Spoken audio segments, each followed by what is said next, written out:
नमस्कार मंडळी, मी Deepak Kokate, founder of Tradewell commodity institute Navi Mumbai.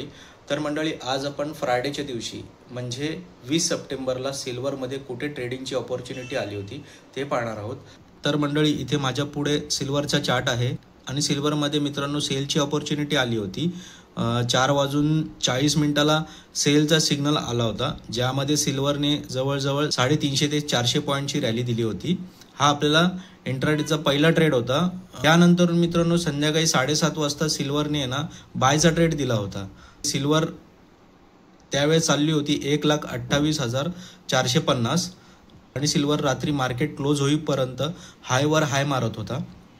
1,29,931 वरती सिल्वर क्लोज झालाय। जवळजवळ ह्यांनी 1300 ते 1400 पॉईंटची रॅली दिलेली आहे त्या दिवशी, म्हणजे हे 1300 ते 1400 पॉईंट आणि इकडे 400 पॉईंट अशी त्या दिवसभरात जवळजवळ सिल्वरने 1800 ते 1900 पॉईंटची रॅली दिली आहे। असे डेलीची अपॉर्च्युनिटी आपल्याला कमोडिटी मार्केटमध्ये मिळत राहते। चला तर मग भेटूया आपण नेक्स्ट व्हिडिओमध्ये। टिल देन बाय मित्रांनो।